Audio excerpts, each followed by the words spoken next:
A few months ago, I received a letter from a woman named Brenda Brees. I wanted to share her story because it speaks to what a lot of families are going through, and it offers a good example of the kind of responsibility that's needed in Washington right now. Brenda's a mom and a special ed teacher from Missouri. Her husband, David, was employed at the local Chrysler plant for nearly 4 decades.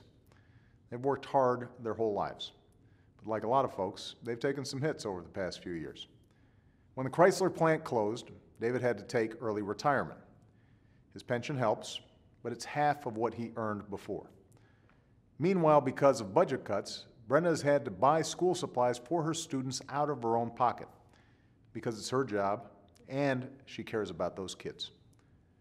Money's been tight, but they're doing the best they can. And like so many families, they are sacrificing what they don't need so they can afford what really matters. This is what Brenda told me. I feel my family is frugal. We go to the movies once a month, but usually we just wait for them to come out on TV. I watch the food budget.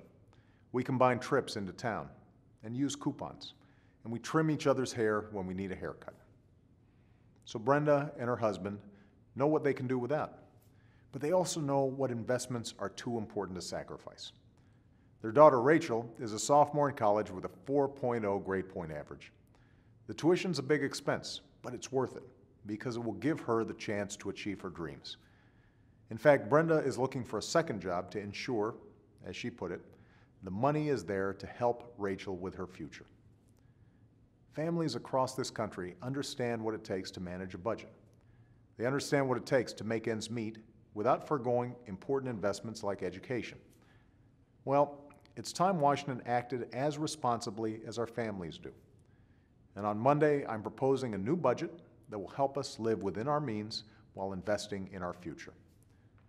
My budget freezes annual domestic spending for the next 5 years, even on programs I care deeply about, which will reduce the deficit by more than $400 billion over the next decade. This freeze will bring this type of spending to its lowest level as a share of the economy since Dwight Eisenhower was president. We've stripped down the budget by getting rid of waste. For example, we're getting rid of thousands of government-owned buildings that sit empty because they aren't needed. I've also proposed freezing salaries for hardworking government employees because everyone has to do their part. And I'm going to make sure politics doesn't add to our deficit by vetoing any bill that contains earmarks. And yet, just as the Brees family is making difficult sacrifices while still investing in the future, by helping, for instance, their daughter pay her tuition, my budget does the same. I'm proposing that we invest in what will do the most to grow the economy in the years to come. This means job-creating investments in roads, high-speed rail, and broadband.